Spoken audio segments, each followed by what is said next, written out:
But then the rise of Egyptian nationalism caused further problems to Britain.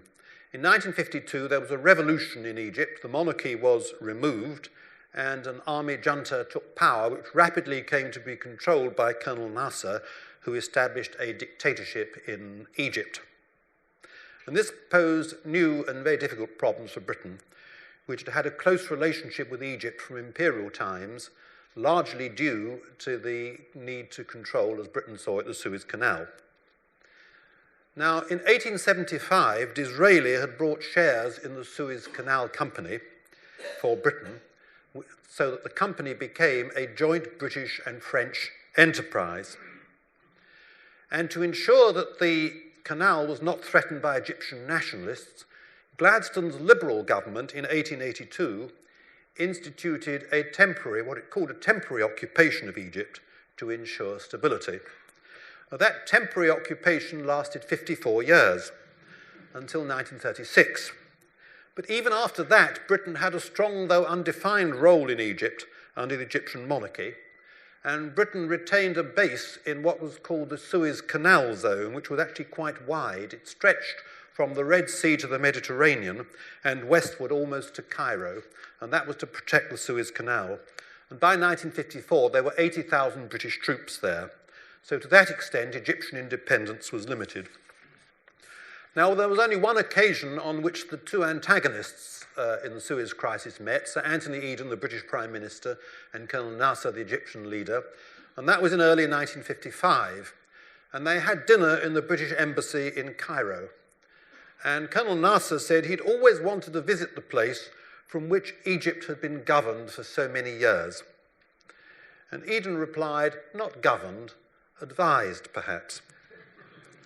Now, the Egyptians wanted to remove Britain from the canal base, and they instituted guerrilla warfare to get the British out.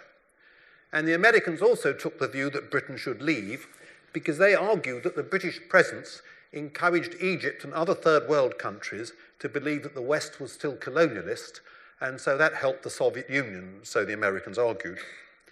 And Anthony Eden, as Foreign Secretary in 1954, signed an agreement withdrawing British troops from the base over a period of 2 years. And he believed that we couldn't maintain our position in the Middle East by the methods of the 19th century, but to maintain our influence, we must try and harness the nationalist movements to our own interests rather than struggle against them. So come to terms with nationalism, withdraw British troops, win goodwill from new nationalist leaders, and then you can preserve British interests not through imperialism, but through goodwill. Moreover, in a nuclear world, it seemed that overseas bases were pointless.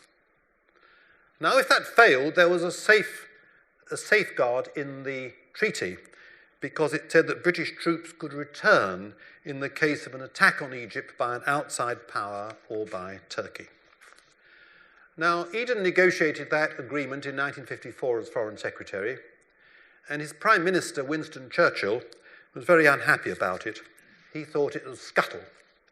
And he was supported by around 40 Conservative MPs who called themselves the Suez Group.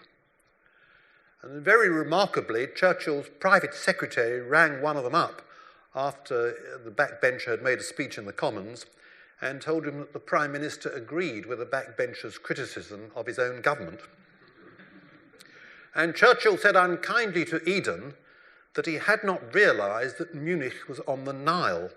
And that was a reference to the Munich Conference of 1938, which had marked the climax of appeasement.